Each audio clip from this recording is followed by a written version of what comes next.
In from Kurt Broadfoot, and that was Bayram Kayal on the way. Seanie Aluko, back from Davis, cleared by Brown. Rangers threatening here early on. Seanie Aluko's cross, Lee Wallace is back off the post. So close to a breakthrough for Rangers. Wallace on the end of a teasing cross from Aluko. And a touch from Foster onto the post and back out. Clawed away by the keeper. How close was this to being over the line?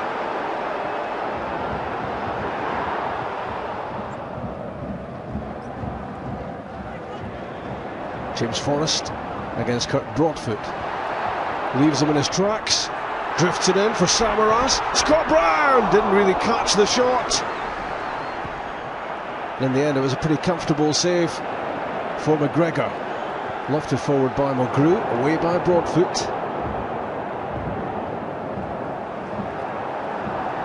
Joe Ledley, Celtic chasing a 9th win in the SPL on the trot. Back from Samaras to Gary Hooper, good hit. And in goes Samaras, it's not going to count. The offside flag is up. Samaras just went a little bit too early, and the flag was spot on.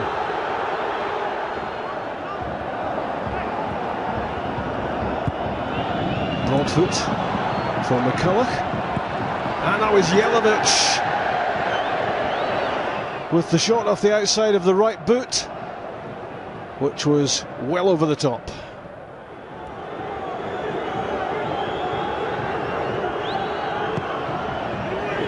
In from Seanie Aluko, down from Jelavic, Bocanegra! What a chance! I wonder if this had been on his left foot, whether the ball would be in the back of the net.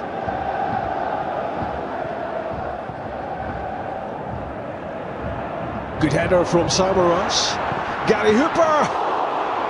Fumbled by McGregor and tidied up by Kurt Broadfoot. Good link up between the Celtic front two.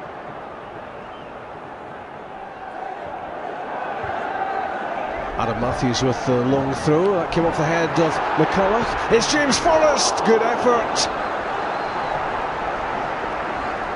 They just lifted up a little bit too quickly and over the top of McGregor's crossbar.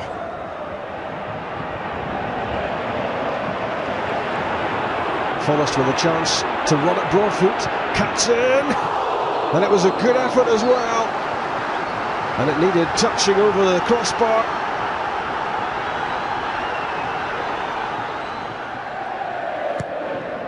Charlie Mulgrew's delivery, Joe Ledley! It's the Old Firm breakthrough. 7 minutes into the second half. Great ball in from Mulgrew. And no one wanted to get on the end of it more than Joe Ledley. And he thundered a header past McGregor.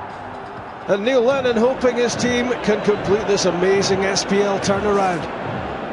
Mulgrew's free kick. Touched round the post by Alan McGregor. I think it was going wide in any case. But he tried to catch him out there. Is there a response coming from Rangers? Greg Wild's corner, headed clear by Mulgrew, back in from Davis. There's Lafferty and Jelavic with a spectacular effort, but Bayram Kayal did enough here to ensure Rangers' top scorer wasn't going to get a clean sight of goal. Bursting through, Lee Wallace. Great challenge from Adam Matthews. In goes Kayal, in goes McCulloch, and both in a spot of bother. It was there to be won. Great pass from Matthews. Brown gets it in for Hooper. Bocanegra at his back. Ki-Sung Young off target. But Celtic hoping they've done enough to go top. Neil Lennon-Jones is now in the studio. He's made it up the 3 flights. Right, Charlie, right. Neil, congratulations to you. Thanks. What does that all mean to you? What did you think of tonight's performance? That was a good performance. I think Charlie's right. I don't think it was a brilliant performance, but it was a good controlled team performance. And you know, we sacrificed a little bit with leaving Key out because, you know, these games are physical, and with Wanyama and Kyle in there, we needed to have a platform in the game, and Brown obviously. And then we, you know, we'd always felt we would be dangerous with Forrest and Hooper and Samaras. The main concern was the back four. Obviously, we decided to go with Matthews over Chal. That was a big call, you know, because Chal's been doing very well. And obviously Rania. We needed someone dominant at the back tonight, because I thought their 2 centre forwards at Ibrox got the better of us early. And yet, every time I've seen Rania, although you probably don't see enough of him, never mind us, but it looks as if he reads the game well. His positional sense is very good, rather than always being the physical guy, you know what I mean? Like, Mestorovic is very much a physical individual. He looks good in there, but it looks as if he reads the situation particularly well. He's got a good temperament as well, and he's composed. You know, and all the hurly-burly tonight, I could see his head coming up and heading the ball out, which is what you need to do against Rangers, because you know, they work the ball well in the wide areas and get the ball in the box, and I thought him and Mulgrew dovetailed superbly tonight, because Jelavic and Lafferty are a handful for any team.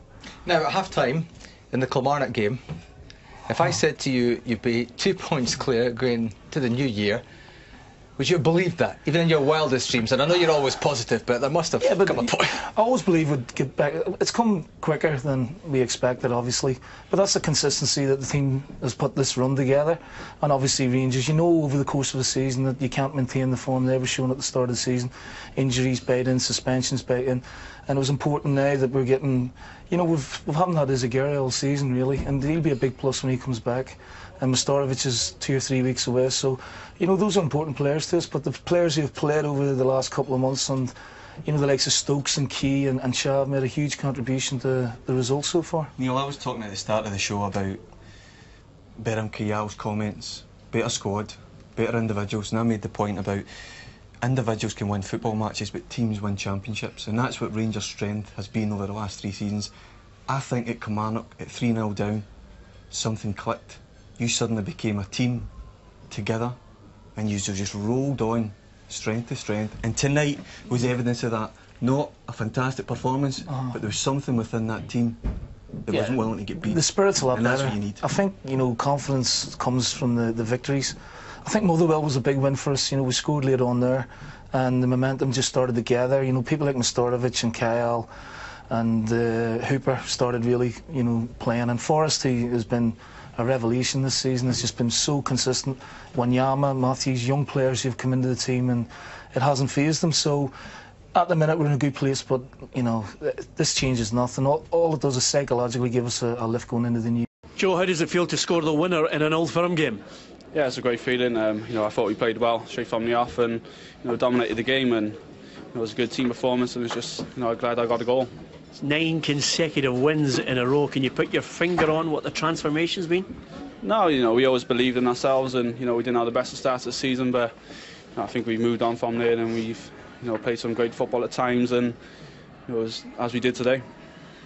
James, what was the confidence like among the team? Because win by win, you must have known that there was going to be a difficult task against the champions. Well, eight wins in a row has obviously showed that we've started playing well, and we're getting victories now to show that, and obviously today was another game, and it's great to get another 3 points. How significant is it to go top of the table? So obviously it's a massive boost going into the new year, and hopefully we can just stay top of the table for a couple of months. Is there a belief now in this squad you sense that they can go on and win the title?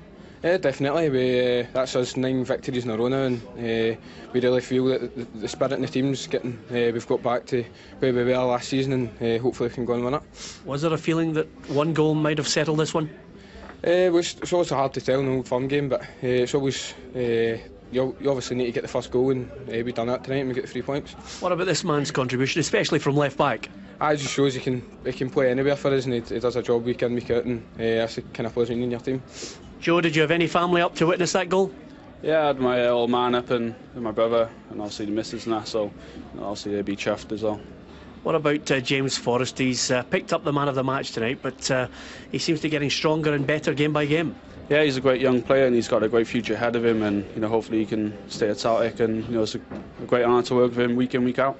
Well, not a bad day for you too. You've scored the winner. And can you do the honours for James Forrest? He's the Clydesdale Bank Premier League man of the match. Ali, how big a blow is that, losing that game? Well, it's a big disappointment, Peter, of that. There's no doubt.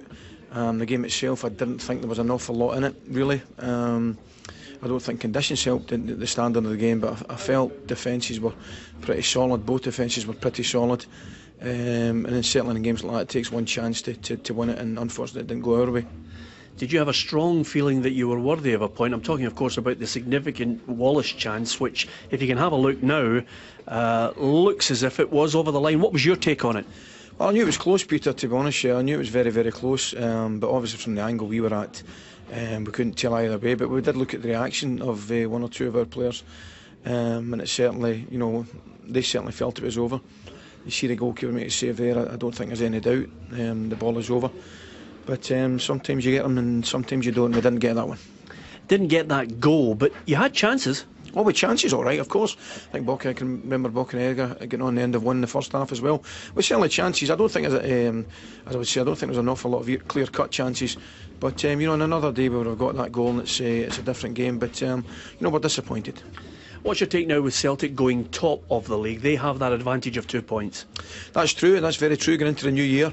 I did say before the game that whoever won the game doesn't necessarily win your league, that's for sure. But having said that, I'd obviously rather have won the game. But there's still 2 points in it, and we've got absolutely everything to play for. As I said, the effort and the commitment from our team today was really, really pleasing and encouraging. We can do better when we have got the ball, and we can play better. But there's still a long way. We're halfway through in this championship, and a long, long way to go. Managers earn their corner in situations like this. Do you feel as if you've got a lot of work to do? We've certainly got work to do, that's for sure.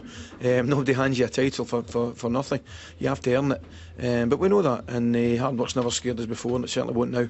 Will you have a chance to get maybe some reinforcements in? Do you think you need them? Yeah, I think we need them. I've gone on record as saying we certainly could do with strengthening in the forward areas. Obviously losing Naismith and Lafferty has been suffering a little bit from an injury, so we certainly could do with strengthening in forward areas of that, there is no doubt. Will you sacrifice Jelavic to try and finance him? Would I? Not really, no, to be honest with you. You want to keep all your best players, and I'm certainly no different. Most managers would want to keep their best players, and I'm no different. Thanks for your time, Alec. Thank you very much.